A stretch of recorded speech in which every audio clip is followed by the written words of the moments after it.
श्री शिवाय नमस्तुभ्यम। हर हर महादेव। श्रावण के पवित्र माह में आप और हम शिव महापुराण के पाठ में आगे बढ़ते हैं और पृष्ठ संख्या 66 पर हम पहुंचते हैं। बड़े आनंद के साथ एक साधारण मनुष्य को, किसी नारी को, पुरुष को भगवान शंकर के शिवलिंग का निर्माण कैसे करना चाहिए, उसका वर्णन शिव महापुराण करती है। हे ब्राह्मणों, शुद्ध स्थान से निकाली हुई मिट्टी को यत्नपूर्वक लाकर बड़ी सावधानी के साथ शिवलिंग का निर्माण करें।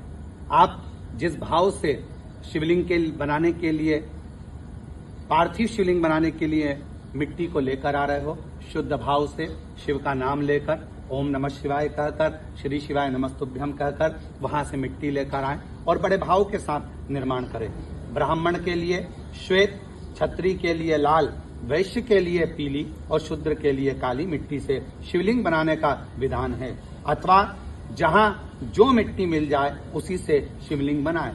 हमारे शिव महापुराण की कथा कहती है, यदि आपको आपके अनुकूल मिट्टी नहीं मिलती है तो जो मिट्टी आपके गमले में है, वृक्ष के नीचे है या अन्य स्थान पर है, उस शुद्ध मिट्टी को लाकर आप शिवलिंग का निर्माण कर सकते हैं। ये जरूरी नहीं कि आपको वही मिट्टी चाहिएगी या वही मिट्टी का आप लाकर शिवलिंग का निर्माण करेंगे। जो मिट्टी आपको मिल जाए, आपके क्षेत्र में जो मिट्टी आती हो, उस मिट्टी से पार्थिव शिवलिंग का निर्माण किया जाए।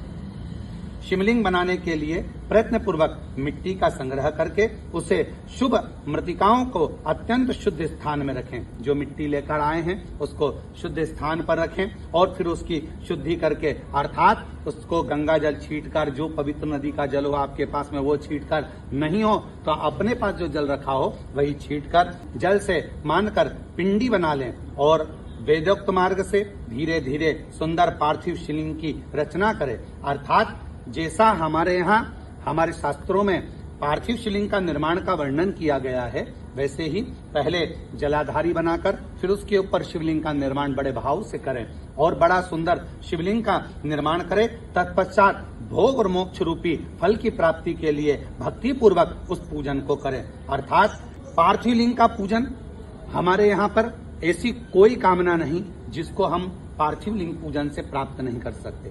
भगवान शिव की आराधना के अनुसार यदि आप पार्थिव का पूजन करते हो, जिस कामना से करते हो, चाहे भोग की कामना हो, मोक्ष की कामना हो, कोई वस्तु की कामना हो, कोई अन्य कामना हो, वो सारी कामनाएं बाबा देवाधिदेव महादेव पूर्ण करता है। श्री शिवाय नमस्तुभ्यम।